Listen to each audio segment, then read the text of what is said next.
동궁전 깊은 서고 30년 궁궐 생활의 마지막 한 수가 될 금기된 물건이 깨어납니다. 이것이면 세자를 끝장낼 수 있겠구나. 바람에 흔들리던 저고리깃, 그 너머로 보았던 쇳골 위의 햇살. 그것은 의무도 명도 아닌 왕세자 자신의 사내로서의 첫 욕망이었습니다. 합궁의 밤에 두 사람의 시선이 마주친 것은 당신은 그동안 얼마나 외로웠던 것이오? 참지 않아도 된다는 말은 이 세상에서 가장 다정한 허락이었습니다. 서투름을 부끄러워하지 마라. 열매는 익었을 때 따야 달법이지. 궁궐의 소문이란 등잔불 같아 바람 한 줄기에 다시 살아나는 법. 이제 가장 서투르고 위험한 부부의 이야기가 시작됩니다. 동궁전 서고. 상궁 하나가 먼지 쌓인 목함을 열고 있었습니다. 안에서 비단에 쌓인 낡은 책자가 나왔지요. 첫 장을 넘기자 상궁의 눈이 커졌습니다. 남녀가 옷을 풀고 있는 그림이었지요. 장을 넘길수록 자세는 대담해졌고 상궁의 입이 손등으로 막혔습니다. 이것이 동궁전 서고에 있었단 말이냐. 그 목소리의 주인은 김상궁, 왕대비전 수석상궁이었습니다. 김상궁은 추나첩을 도로 목함에 넣지 않았지요. 소매 안에 깊이 품었습니다. 이것이면 세자 저하를 끝장낼 수 있겠구나. 그런데 여러분, 이것이 어찌 된 일인지를 알려면 석 달 전 가래일 밤으로 돌아가야 합니다. 그 밤 동궁전 안에는 두 개의 그림자가 있었지요.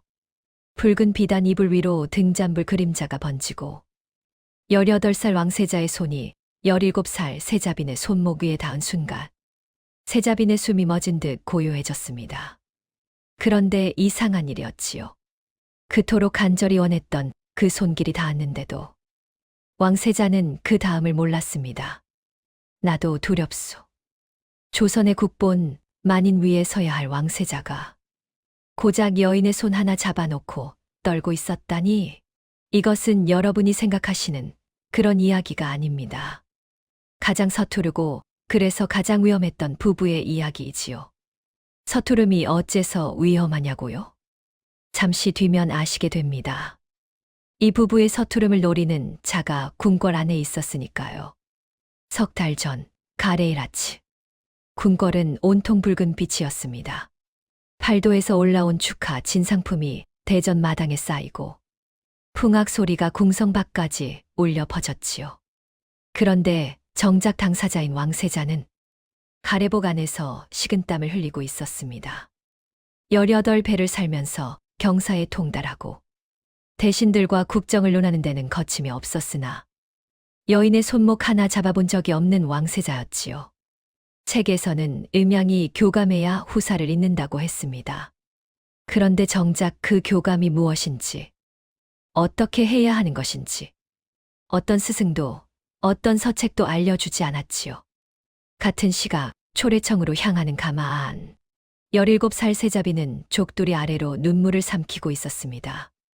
출가 전날 밤 어머니가 건넨 말은 고작 이것이었지요. 지아비가 이끄는 대로 순종하거라. 내가 할 일은 그것뿐이다. 순종하라 하셨으니 순종하겠다고 마음먹었지만 정작 무엇에 순종해야 하는지를 모르는데 어찌 순종할 수 있겠습니까? 초래가 끝나고 해가 기울 무렵 왕이 왕세자를 불렀습니다. 편전에 둘만 남자 왕은 낮은 목소리로 말했지요. 동궁전 서고 깊은 곳에 오래된 목함이 하나 있다. 내 증조 할아버지께서 남기신 것이다. 나도 젊은 시절 그것을 보았느니라. 왕의 귀가 부러진 것은 등잔불 때문만은 아니었을 것입니다. 하오나 오늘 밤은 그것을 찾을 때가 아니다. 오늘은 먼저 뒤내 마음을 살피거라. 왕세자는 그 말을 가슴에 새겼으나 목함의 존재는 곧 잊혀졌습니다. 합궁의 시간이 코앞으로 다가왔기 때문이지요. 그런데 왕의 편전 밖 문 뒤에 서 있던 사람이 있었습니다. 김상궁, 왕대비의 신복이자 내명부의 그림자라 불리는 여인이었지요. 30년을 궁궐에서 살아남은 자의 귀는 닫힌 문 너머의 속삭임도 놓치지 않았습니다. 서고의 목함이라 무엇이 들었기에 전하께서 저리 귀를 불키시는 것이냐. 김상궁은 돌아서며 입꼬리를 올렸지요. 당장은 아무것도 하지 않았습니다. 노련한 사냥꾼은 먹이가 스스로 덫에 걸리기를 기다리는 법이니까요. 동궁전 침소. 붉은 비단이 드리워지고 합판주 잔이 나란히 놓여 있었습니다. 문 밖에서는 제조상궁과 지밀라인 셋이 숨죽여 앉아 있었지요. 방 안의 공기가 돌처럼 무거웠습니다. 왕세자는 합판주를 들었지요. 손이 떨려 술이 잔 밖으로 흘렀습니다. 세자비는 고개를 숙인 채 미동도 하지 않았지요. 비단 저고리 위로 가느다란 어깨가 떨리고 있었으나 왕세자는 그것조차 볼 여유가 없었습니다. 한 식경이 지나고 또 한 식경이 지났지요. 왕세자는 서책을 펼쳤고 세자비는 치마 주름만 만지작거렸습니다. 문 밖에 제조상궁이 기침을 했지요. 그 소리에 왕세자가 일어서 세자빈에게 다가갔습니다. 손이 세자빈의 어깨 위로 향했지요. 닿을 듯 닿을 듯. 그러나 손가락 끝이 비단 옷깃에 스치는 순간 멈추었습니다. 만약 내가 잘못하여 빈을 다치게 한다면? 왕세자는 손을 거두었지요. 세자빈은 그것을 보았습니다. 다가왔다가 돌아서는 왕세자의 등을. 내가 싫으신 것이구나. 그날 밤 아무 일도 일어나지 않았습니다. 새벽에 제조상궁이 문을 열었을 때 이불에 흐트러짐이 없었지요. 상궁의 입꼬리가 아래로 처졌습니다.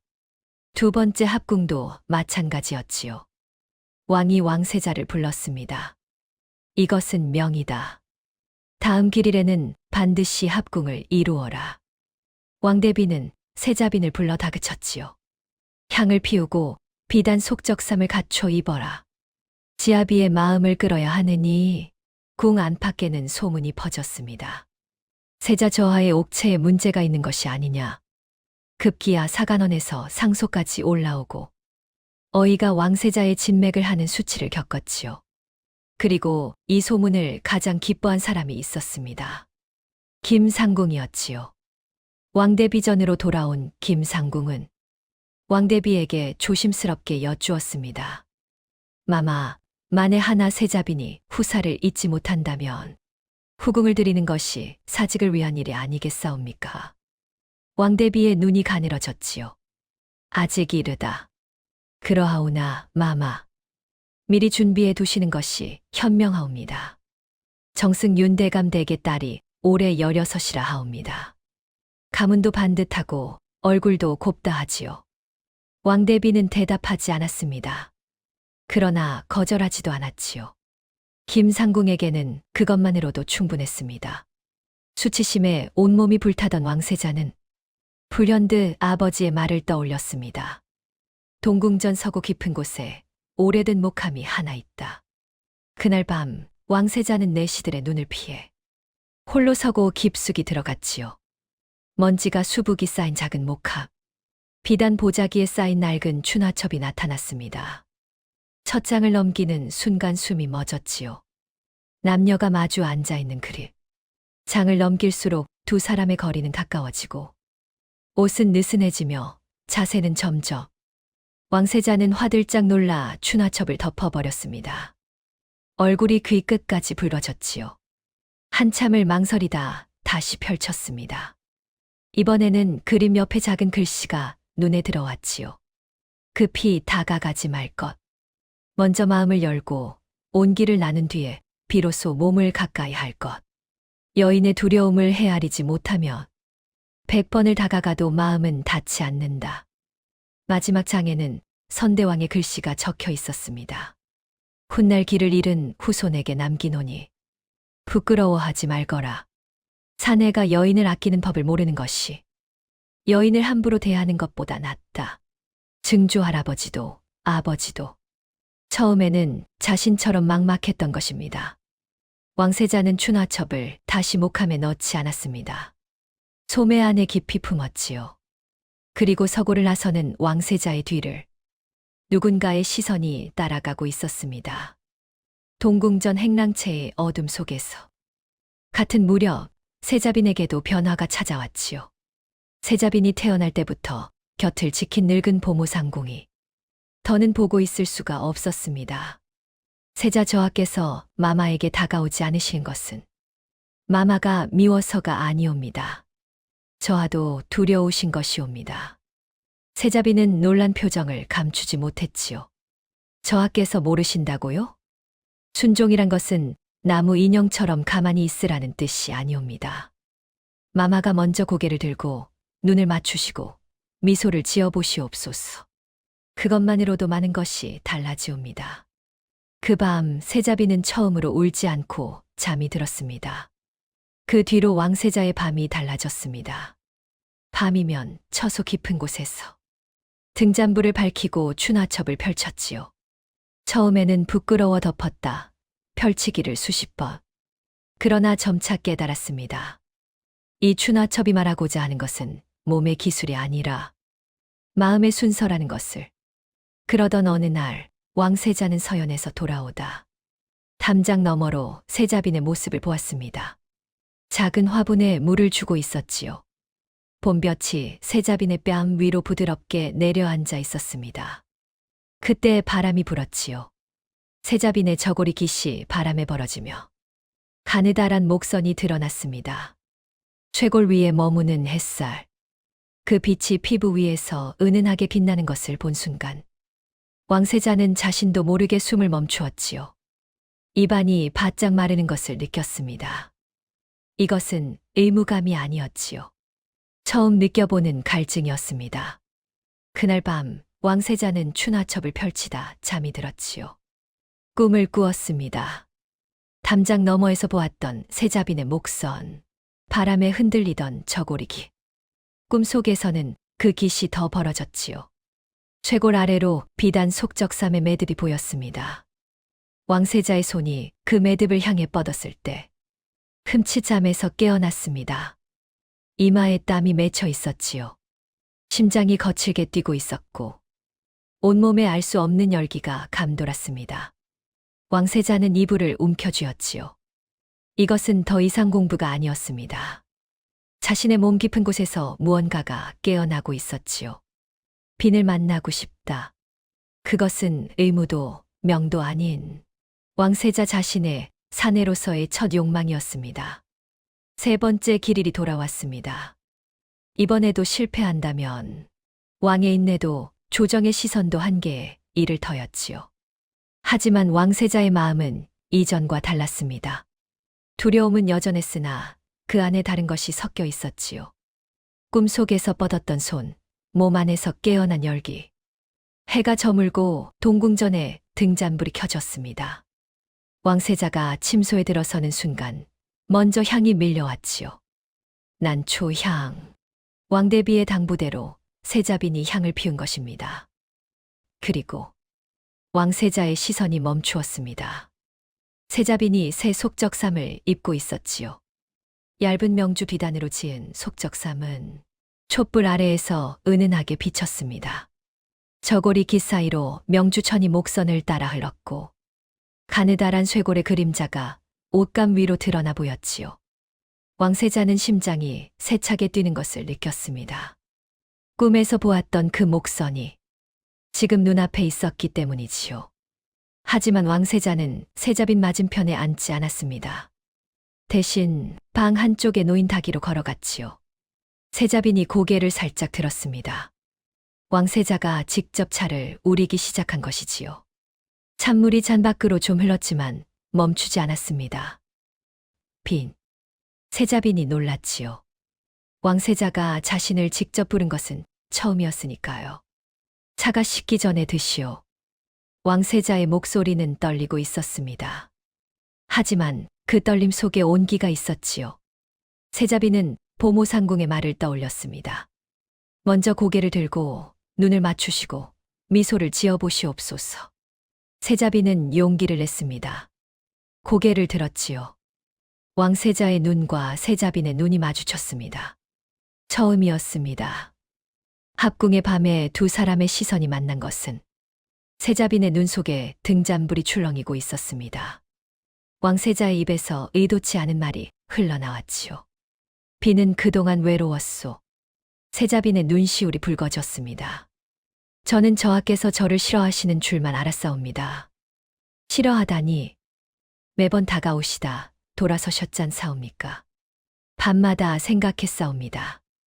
내 얼굴이 마음에 들지 않는 것일까? 왕세자는 가슴이 찢어지는 것 같았습니다. 자신의 두려움 때문에 세자빈이 그토록 깊은 상처를 받고 있었다니. 왕세자는 천천히 손을 내밀어 세자빈의 손을 잡았습니다. 이번에는 거두지 않았지요. 빈을 싫어한 적이 없소. 다만 내가 무지했소. 왕세자의 귀가 붉어졌습니다. 빈을 어떻게 품어야 하는지 그것을 아무도 가르쳐 주지 않았소. 세자빈은 왕세자의 떨리는 손을 내려다보았지요. 조선의 국본을 이을 이 손이 고작 자신의 손 하나를 잡는데 이토록 떨리고 있었습니다. 세자빈의 마음속에서 무언가가 녹아내렸지요. 세자빈이 조심스럽게 왕세자의 손을 맞잡았습니다. 눈물이 고인 채로 미소를 짓고 있었지요. 저도 무서웠사옵니다. 무엇을 어떻게 해야 하는지는 저도 아무도 알려주지 않았사옵니다. 두 사람은 서로를 바라보았습니다. 둘 다 몰랐던 것입니다. 둘 다 두려웠던 것이지요. 우리 둘 다 어리석었구려. 왕세자가 말했습니다. 나도 두렵소. 허나 빈과 함께라면 이 두려움도 기꺼이 넘고 싶소. 왕세자는 자리에서 천천히 일어나 등잔불 앞에 섰습니다. 빈이 부끄러우면 불을 끄겠소. 세자빈이 고개를 끄덕였지요. 왕세자는 등잔불을 하나 껐습니다. 방 안이 어두워지는 만큼 다른 감각이 깨어났지요. 난초 향이 더 짙어졌습니다. 세자빈의 숨소리가 더 가까이 들렸고 비단 옷이 스치는 소리가 유난히 크게 울렸지요. 왕세자는 세자빈 곁으로 돌아와 나란히 앉았습니다. 어깨와 어깨가 닿을 듯 말 듯한 거리. 세자빈은 숨을 삼켰지요. 비단 한 겹을 사이에 두고도 왕세자의 체온이 뜨겁게 전해져 왔습니다. 왕세자가 조심스럽게 세자빈의 어깨에 손을 올렸지요. 세자빈이 움찔했습니다. 왕세자는 멈추었지요. 급하지 않소. 빈이 편해질 때까지 기다리겠소. 세자빈의 굳었던 어깨가 조금씩 내려왔습니다. 왕세자의 손에서 전해지는 온기가 손끝을 타고 팔을 지나 가슴 깊은 곳까지 스며들었지요. 한참 뒤 세자빈이 먼저 왕세자의 손을 꽉 잡았습니다. 왕세자가 속삭이듯 말했지요. 서두르지 않겠소. 빈의 호흡에 맞추겠소. 그 낮은 목소리가 세자빈의 귀 가까이에서 울렸습니다. 따뜻한 숨결이 세자빈의 귓볼을 스쳤지요. 세자빈의 온몸에 전율이 일었습니다. 따뜻한 떨림이 귓볼에서 시작하여 목을 타고 어깨를 지나 등줄기를 흘러내렸지요. 세자빈은 왕세자의 가슴에 이마를 기대었습니다. 왕세자의 심장 소리가 귀에 울렸지요. 빠르고 세차고 거칠게 뛰는 심장 소리. 이 심장이 나 때문에 이렇게 뛰고 있구나. 왕세자는 세자빈의 머리카락에서 나는 향을 맡았습니다. 동백기름과 체온이 섞인 달콤하고 몽롱한 향. 그 향이 왕세자의 이성을 서서히 흐리게 했지요. 왕세자는 세자빈을 천천히 품에 안았습니다. 서투른 팔이 세자빈의 등을 감쌌지요. 세자빈의 등이 생각보다 가늘었습니다. 비단 옷 위로도 등뼈의 굴곡이 손바닥에 느껴졌지요. 그 순간 세자빈이 작게 몸을 떨었습니다. 왕세자는 즉시 멈추었지요. 괜찮소. 세자빈은 고개를 저었습니다. 그리고 왕세자의 가슴 위에 얼굴을 묻은 채 작은 목소리로 말했지요. 멈추지 마시옵소서. 왕세자의 숨이 멎었습니다. 세자빈의 떨림은 두려움이 아니었지요. 세자빈도 자신의 몸 안에서 처음 깨어나는 무언가에 당혹스러워하고 있었던 것입니다. 왕세자의 팔에 힘이 들어갔지요. 세자빈을 더 가까이 끌어안았습니다. 두 겹의 비단 옷 사이로 서로의 심장 소리가 뒤섞였지요. 왕세자는 조심스럽게 세자빈의 턱을 들어 올렸습니다. 어둠 속에서도 세자빈의 눈이 빛나고 있었지요. 두 사람의 숨결이 겹쳤습니다.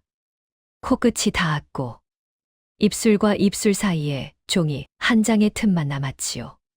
그때 세자빈이 눈을 감았습니다. 그것은 허락이었지요. 왕세자의 입술이 세자빈의 입술에 닿았습니다. 서투르고 어설프고 코가 부딪혀 방향이 엇나갔지만 세자빈의 입술은 따뜻했지요. 촉촉하고 부드럽고 합한주의 단향이 남아 있었습니다. 왕세자의 머릿속이 하얗게 비었지요. 왕세자의 손이 세자빈의 저고리 깃에 닿았습니다. 추나첩에서 보았던 것처럼, 그러나 그림에서 보았던 것보다 손이 훨씬 더 떨렸지요. 매듭 하나를 풀었을 때 세자빈이 숨을 삼켰습니다. 왕세자는 멈추었지요. 괜찮소. 세자빈은 대답 대신 왕세자의 손 위에 자신의 손을 올렸습니다. 그리고 그 손을 닿은 매듭으로 이끌었지요.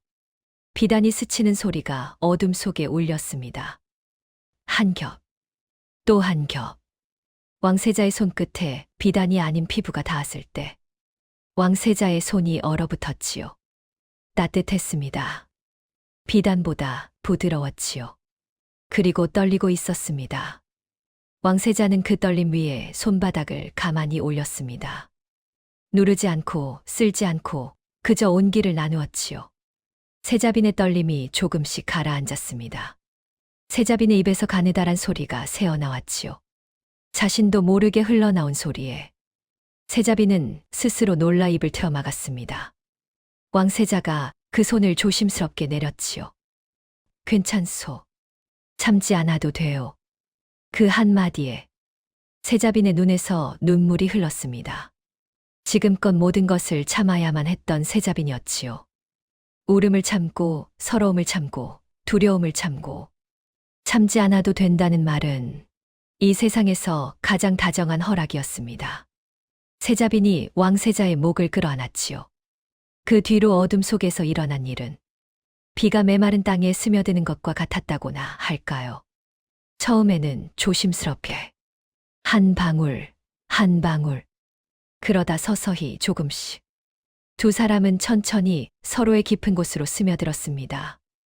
문 밖의 제조상궁은 방 안이 고요해졌다가 다시 작은 소리가 새어나오자 입꼬리를 올렸습니다. 지밀라인들에게 고갯짓을 했지요. 물러나라고. 그 뒤로 동궁전의 창호지 위에는 두 개의 그림자가 포개졌다 떨어지고 다시 포개지기를 반복했습니다.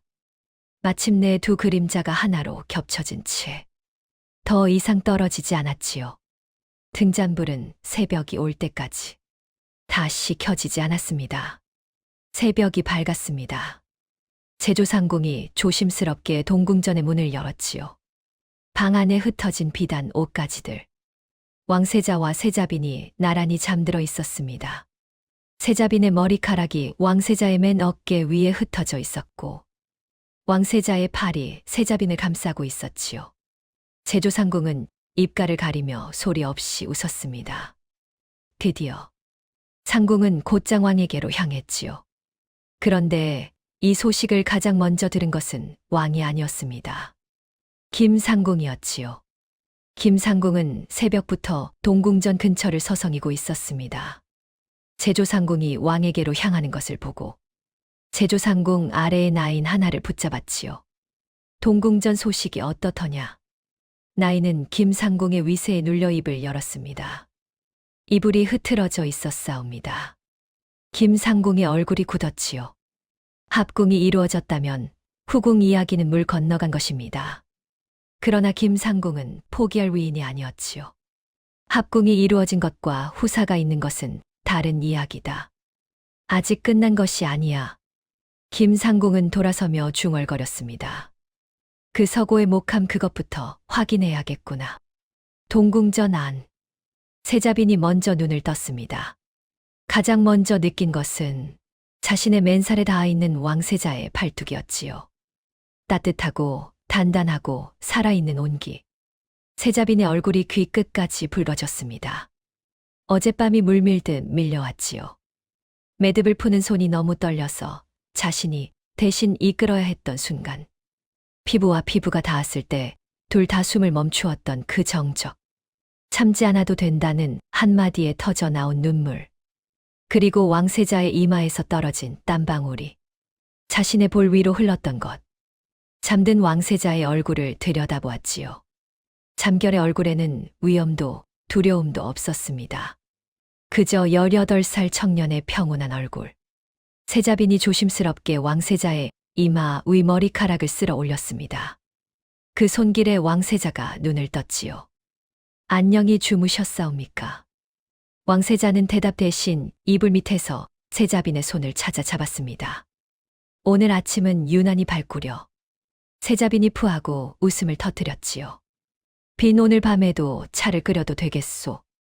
세자빈이 왕세자의 가슴에 얼굴을 묻고 웃었습니다. 그날 밤, 왕세자는 정말로 차를 끓였습니다. 어젯밤보다는 손이 덜 떨렸지요. 차를 마시며 두 사람은 처음으로 사적인 대화를 나누었습니다. 저하는 어리적에 무엇이 되고 싶으셨사옵니까? 허허, 왕세자가 무엇이 되고 싶다 하면 역적이 아니겠소. 세자빈이 웃었습니다. 어색한 대화였으나 그 어색함이 싫지 않았지요. 차가 식을 무렵 왕세자가 조심스럽게 물었습니다. 빈 어젯밤에 내가 서투르지는 않았소. 세자빈이 고개를 숙였다가 작은 목소리로 말했지요. 저하께서 땀을 많이 흘리셨사옵니다. 왕세자는 귀가 빨개졌습니다. 그 땀이 제볼 위에 떨어졌사옵니다. 세자빈이 고개를 들었지요. 수줍지만 또렷한 눈으로 왕세자를 바라보았습니다. 그것이 싫지 않았사옵니다. 왕세자는 등잔불을 껐지요. 어젯밤보다 손이 빨랐습니다. 그날 밤 세자빈이 먼저 왕세자의 옷깃을 잡아당겼습니다. 어젯밤에 저하께서 말씀하셨지요. 참지 않아도 된다고. 그랬소. 오늘은 제가 그 말씀을 저하께 돌려드리고 싶사옵니다. 왕세자의 숨이 가빠졌지요. 세자빈이 먼저 왕세자의 도포 매듭을 풀었습니다. 서투른 손이었지만 어젯밤의 왕세자보다는 과감했지요. 세자빈의 손끝이 적삼에 닿았을 때 왕세자의 배 위 근육이 움찔 수축한 것을 세자빈은 놓치지 않았습니다. 내 손이 닿으면 이분의 몸도 반응하는구나. 그 사실이 세자빈에게 이상한 용기를 주었지요. 그날 밤 두 사람은 서로의 지도를 그려나갔습니다. 한 뼘씩, 한 뼘씩. 세자빈은 더 이상 입을 틀어막지 않았지요. 왕세자가 허락했으니까요. 그리고 마침내 두 물줄기가 하나의 강이 되었을 때 세자빈은 왕세자의 이름을 불렀습니다. 아니, 이름이 아니었지요. 서방님. 그것은 세자빈이 왕세자가 아닌 사내를 부르는 이름이었습니다. 왕세자는 비로소 자신이 왕세자이기 이전에 한 명의 사내라는 것을 세자빈이 처음으로 알려준 것이지요. 동궁전의 봄이 찾아온 것 같았습니다. 아침마다 왕세자는 세자빈에게 직접 차를 건넸지요. 밤이면 등잔불이 예전보다 일찍 꺼졌고 궁녀들은 수군거렸습니다. 세자빈 마마의 안색이 달라지셨어. 어젯밤에도 등잔불이 일찍 꺼졌다더라. 왕대비가 세자빈을 다시 불렀지요. 이번에는 표정이 달랐습니다. 요즘 안색이 좋구나. 세자빈은 볼을 붉히며 고개를 숙였지요. 그러나 김상궁은 웃지 않았습니다. 김상궁이 왕대비에게 후궁을 진언한 것은 단순히 왕실의 후사 때문만이 아니었지요. 김상궁에게는 조카딸이 있었습니다. 윤정승댁과 혼맥이 닿는 그 여인을 후궁으로 들여보내는 것이 김상궁의 진짜 목적이었지요. 후궁이 아이를 낳으면 그 아이의 외가가 김상궁의 집안 30년 궁궐 생활의 마지막 한 수가 될 터였습니다. 그런데 왕세자와 세자빈이 정을 통하기 시작했으니 후궁 이야기는 점점 멀어지고 있었지요. 김상궁은 서둘러야 했습니다. 그날 밤 왕세자가 세자빈의 처소에서 밤을 보내는 동안 김상궁은 동궁전 서고에 들어갔지요. 등잔불 하나를 들고 서고 깊숙이 들어간 김상궁은 먼지 위에 찍힌 새 발자국을 따라갔습니다. 목함을 찾는 데는 반식경도 걸리지 않았지요. 뚜껑을 열자 비단에 쌓인 추나첩이 나타났습니다. 첫 장을 넘기는 순간 김상궁의 눈이 번뜩였지요. 음란한 그림, 그리고 그 옆에 적힌 선대왕의 글씨. 김상궁의 입꼬리가 올라갔습니다. 세자 저하가 음서를 탐독하고 계셨구나. 그것도 선대왕의 것이라니. 이것은 단순한 약점이 아니었지요. 세자가 서고에서 추나첩을 몰래 보았다는 것이 알려지면 선비의 덕을 논하는 사간원이 가만히 있을 리 없었습니다. 왕실의 수치이자 세자의 자질을 의심받을 빌미. 그러나 김상궁은 추나첩을 가져가지 않았습니다. 지금 당장 쓰는 것보다 더 큰 기회를 기다리는 것이 나았지요. 김상궁은 목함의 뚜껑을 조심스럽게 닫았습니다. 서두를 것 없다. 열매는 익었을 때 따야 달법이지. 세 번째 밤은 비가 내렸습니다. 동궁전 지붕 위로 빗소리가 촘촘하게 떨어졌지요. 두 사람은 침소에 들어서자마자 마주 보고 웃었습니다. 별 이유가 없었지요. 그냥 웃음이 나왔습니다. 왕세자가 먼저 등잔불을 끄려 하자 세자빈이 말렸지요. 저하. 응. 오늘은 불을 켜두시옵소서. 왕세자는 놀랐습니다. 세자빈의 볼이 붉어졌지만 눈을 피하지 않았지요. 지난 밤에는 저하의 얼굴이 보이지 않았사옵니다. 왕세자는 알아들었습니다. 어둠 속이 아닌 서로의 얼굴을 보면서 그런 밤을 원한다는 뜻이었지요. 왕세자는 등잔불을 다시 밝혔습니다. 다만 심지를 낮추어 불꽃을 작게 줄였지요. 방 안이 호박빛으로 은은하게 물들었습니다. 처음으로 불을 켠 채로 마주한 밤, 세자빈의 눈동자에 등잔불의 불꽃이 일렁이고 있었지요. 이 여인의 눈이 이렇게 깊은 줄 몰랐습니다. 이 여인의 입술이 이렇게 고운 줄 몰랐지요. 왕세자가 세자빈의 저고리 깃에 손을 얹었습니다. 이번에는 떨리지 않았지요. 매듭이 풀렸습니다. 등잔불 아래 드러나는 세자빈의 맨살은 비단보다 곱고 꿀처럼 고운 빛깔로 빛났지요. 왕세자는 숨이 막혔습니다.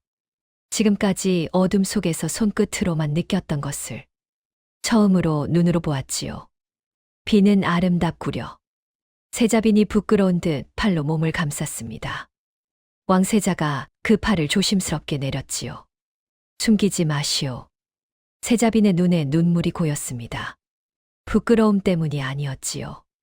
지금껏 아무도 단 한 번도 세자빈에게 아름답다고 말해준 적이 없었습니다.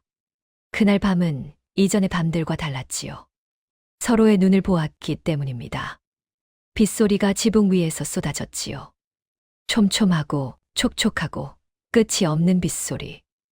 그 빗소리 사이로 두 사람의 숨소리가 섞였습니다. 세자빈은 손을 뻗어 왕세자의 뺨을 감쌌지요. 빈, 여기 있사옵니다. 그 한마디에 왕세자의 마지막 힘이 무너졌습니다. 빗소리가 잦아들 무렵 왕세자는 세자빈의 이마 위에 입술을 올렸지요. 저하. 응. 비 오는 밤이 좋사옵니다.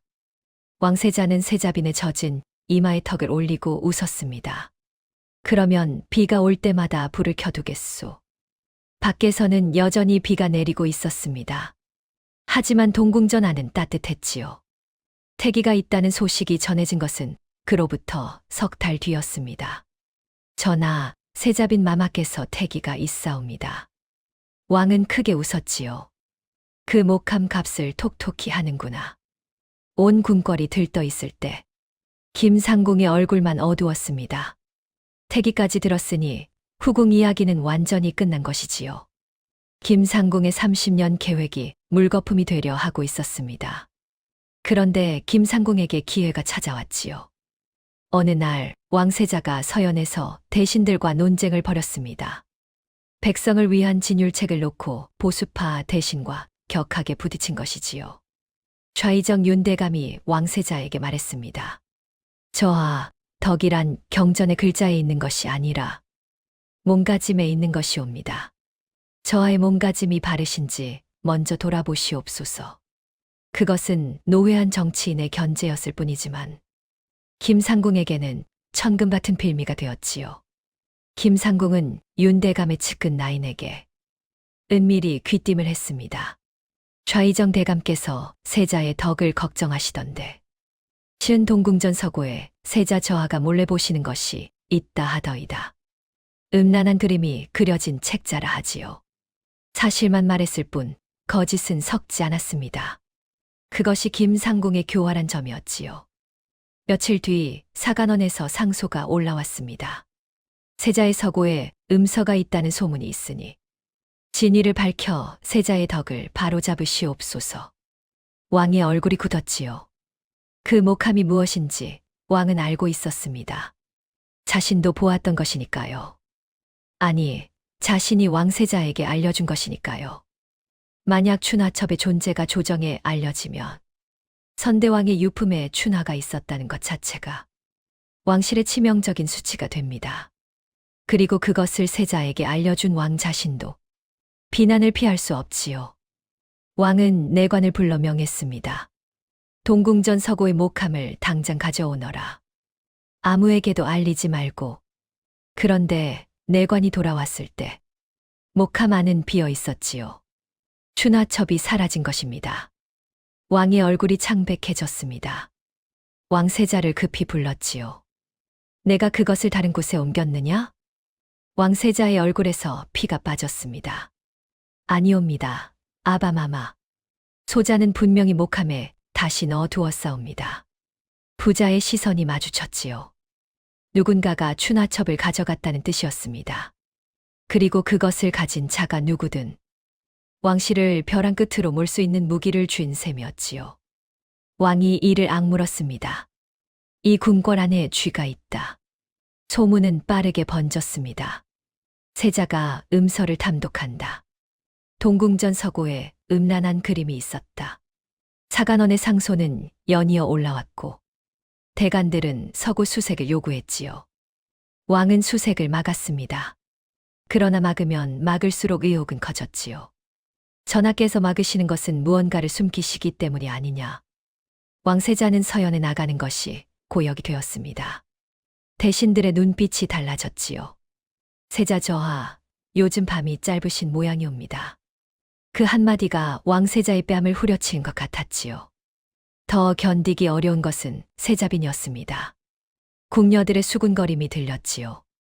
세자빈 마마께서 음서로 지아비를 꿰는 것이 아니냐. 아니야, 세자 저하가 먼저 그런 것을 보셨다 하더라. 세자빈은 처소에 틀어박혀 울었습니다. 배 안의 아이가 이런 소문 속에서 자라야 한다니. 왕세자가 세자빈의 처소를 찾아왔지요. 세자빈의 눈이 부어있는 것을 보고 왕세자의 주먹이 떨렸습니다. 빈, 내가 반드시 이 일을 바로잡겠소. 세자빈은 왕세자의 손을 잡았습니다. 저하, 저는 괜찮사옵니다. 다만 세자빈의 목소리가 떨렸지요. 그날 밤 저하께서 차를 끓여주시던 손이 저에게는 이 세상 전부였사옵니다. 그것이 음란한 것이었다면 저는 기꺼이 음란한 여인이 되겠사옵니다. 왕세자는 세자빈을 끌어안았습니다. 이 여인을 지켜야 한다. 무슨 수를 써서라도. 왕세자는 냉정하게 생각했습니다.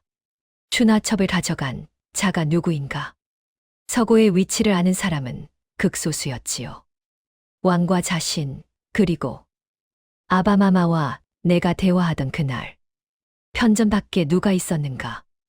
왕세자는 그날 밤을 떠올렸습니다. 서고에서 나올 때 행랑채 어둠 속에서 인기척이 느껴졌던 것이 기억났지요. 왕세자는 신이 많은 내시를 불러 은밀히 명했습니다. 김상궁의 행적을 살펴라. 특히 서고 근처에 드나든 적이 있는지. 사흘 뒤 내시가 돌아왔지요. 김상궁이 한 달 전 새벽에 동궁전 서고 근처에서 목격되었다 합니다. 그리고 최근 윤좌이정 댁의 나인과 내밀히 접촉하였사옵니다. 왕세자의 눈이 차갑게 빛났습니다. 그러나 증거가 없었지요. 김상궁이 춘하첩을 가지고 있다는 물증이 없으며 왕대비의 신복을 함부로 건드릴 수 없었습니다. 더구나 춘하첩을 찾겠다고 나서는 것 자체가 춘하첩의 존재를 인정하는 꼴이 되었지요.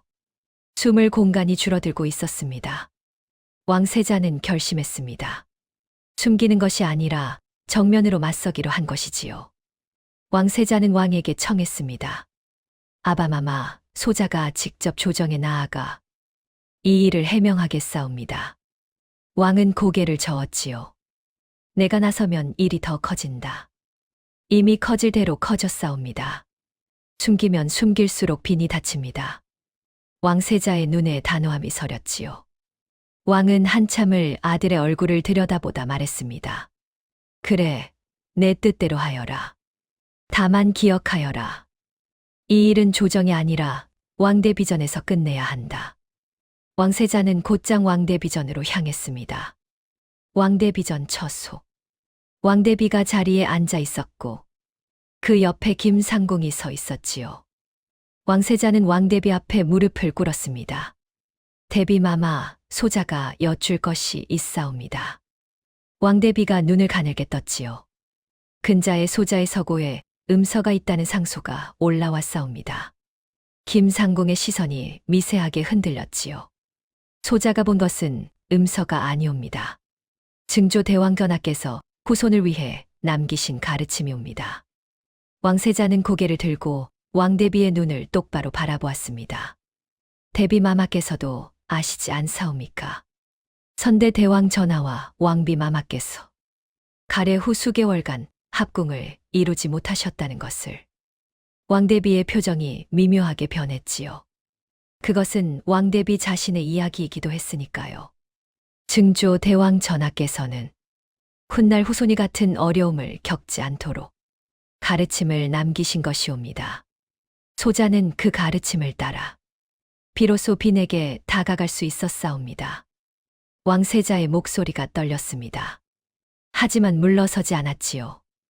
이것을 음란하다 하신다면 소자는 할 말이 없사옵니다. 그러나 빈을 아끼는 마음까지 음란하다 하신다면 소자는 그것만은 받아들일 수 없사옵니다. 왕대비전이 정막에 잠겼습니다. 김상궁의 얼굴이 하얗게 질려 있었지요. 왕세자가 이렇게 정면으로 나올 줄은 예상하지 못했던 것입니다. 왕대비가 천천히 입을 열었지요. 김상궁. 예, 마마. 근자의 동궁전 서고 근처에 드나든 자가 있다 하더구나. 내가 아느냐? 김상궁의 얼굴에서 핏기가 빠졌습니다. 소인은 모르옵니다. 왕대비는 한참 동안 김상궁을 바라보았지요. 30년을 곁에 둔 상궁이었습니다. 그러나 왕대비는 왕실의 사람이었지요. 물러가거라. 김상궁에게 한 말인지 왕세자에게 한 말인지 알 수 없었습니다. 둘 다 물러났지요. 며칠 뒤 김상궁이 궁궐에서 내쳐졌습니다. 공식적인 이유는 건강 악화로 인한 퇴궁이었지요. 그러나 궁궐 안의 사람들은 알고 있었습니다. 추나첩은 끝내 발견되지 않았지요. 김상궁이 가져갔는지 아니면 어딘가에 숨겼는지 누구도 알지 못했습니다. 사간원의 상소는 슬그머니 멈추었지요. 왕대비가 그 일은 더 이상 거론하지 말라고 명했으니까요. 그러나 소문은 완전히 사라지지 않았습니다. 궁궐의 소문이란 것은 등잔불처럼 꺼진 듯하다가도 바람 한 줄기에 다시 살아나는 것이니까요. 왕세자는 서고로 돌아갔습니다. 빈 목함 앞에 섰지요. 추나첩은 사라졌습니다. 증조 할아버지의 글씨도 아버지의 기억도 그 목함 안에서 함께 사라진 것이지요. 왕세자는 한참 동안 빈 목함을 바라보다 그 안에 작은 쪽지를 하나 넣었습니다. 서투름을 부끄러워하지 말거라. 내가 두렵다면 그 두려움을 솔직히 말하거라. 그러면 그 여인도 내게 자신의 두려움을 보여줄 것이다. 두 사람의 두려움이 만나면 그것은 더 이상 두려움이 아니라 다정함이 되느니. 그리고 한 가지 더. 비 오는 밤에는 불을 켜두거라. 그 까닭은 내가 직접 알게 될 것이니라. 추나첩은 잃었으나 이 아비가 배운 것은 잃지 않았느니라. 왕세자는 목함의 뚜껑을 닫았습니다. 세월이 흘렀습니다. 왕세자는 보위에 올라 성군이 되었고 세자비는 국모가 되어 왕의 곁을 지켰지요. 어느 가을밤 왕이 혼자 동궁전을 찾았습니다. 이제는 새로운 왕세자가 머무는 곳이었지요. 서고 깊은 곳으로 들어갔습니다. 목함은 여전히 거기 있었지요. 뚜껑을 열자 자신이 적어 넣었던 쪽지만 남아 있었습니다. 추나첩은 끝내 돌아오지 않았지요. 왕은 웃었습니다. 어쩌면 그것이 맞는 것인지도 모르겠다고 생각했지요. 그림은 사라졌으나 가르침은 남았으니까요. 서고를 나서며 하늘을 올려다보았습니다. 보름달이 환하게 걸려 있었지요. 왕은 잠시 발걸음을 멈추고 중궁전을 바라보았습니다. 불이 켜져 있었지요. 중전이 아직 깨어 있다는 뜻이었습니다. 왕의 걸음이 빨라졌습니다. 중궁전 문을 열자 중전이 고개를 들었지요. 밤이 깊었는데 어인 일이시옵니까? 왕은 대답 대신 중전 곁에 앉았습니다. 그리고 자연스럽게 중전의 손을 잡았지요. 전하, 그냥 중전의 손이 잡고 싶었소. 중전이 부드럽게 웃었습니다. 이 나이에 무슨, 이 나이에도 중전의 손을 잡으면 아직도 가슴이 두근거리는 사네요. 중전이 웃었지요. 수줍은 웃음이었습니다. 17살 세자빈 시절과 다르지 않은. 왕이 중전의 어깨를 끌어안으며 물었습니다. 중전, 밖에 비가 온다면 어찌하겠소? 중전은 왕의 가슴에 머리를 기대며 말했지요. 그러면 불을 켜두시지요. 왕이 크게 웃었습니다. 중전도 웃었지요. 그 밤, 중궁전의 등잔불도 유난히 일찍 꺼졌다 합니다. 그러나 여러분, 그 이후로도 궁궐에는 이따금 소문이 돌았지요. 동궁전 서고 어딘가에 음란한 그림이 그려진 낡은 책자가 숨어 있다고. 누가 가져갔는지, 어디에 있는지 아무도 모릅니다. 어쩌면 김상궁이 궁 밖으로 가져갔는지도 모르지요. 어쩌면 궁궐 담장 어딘가에 아직 묻혀 있는지도 모릅니다. 어쩌면 이미 불에 타 재가 되었는지도요. 다만 한 가지 남은 것이 있습니다. 빈 목함 안에 쪽지 하나. 왕의 글씨로 적힌 서투른 가르침. 비 오는 밤에는 불을 켜두거라. 그 한 줄이 추나첩보다 더 많은 것을 가르쳐 줄 수 있을는지. 궁궐의 밤은 깊었으나 달빛은 따뜻했습니다. 이 이야기를 듣고 계신 여러분, 혹 누군가에게 마음을 전하지 못해 밤마다 가슴을 쓸어내리고 계시다면 기억하십시오. 서투름은 부끄러운 것이 아니지요. 진심을 전하는데 능숙한 사람은 이 세상에 아무도 없으니까요. 중요한 것은 서투르더라도 한 발짝 다가서는 용기. 그것 하나면 충분합니다. 다만 등잔불이 저절로 꺼지는 밤이 온다 해도 그 불빛이 영원할 거라고는 믿지 마십시오. 바람은 언제든 불어오는 법이니까요. 그러니 더 자주 불을 밝히시고 더 자주 손을 잡으십시오. 그것이 이 서투른 부부가 달빛 아래에서 배운 전부이옵니다.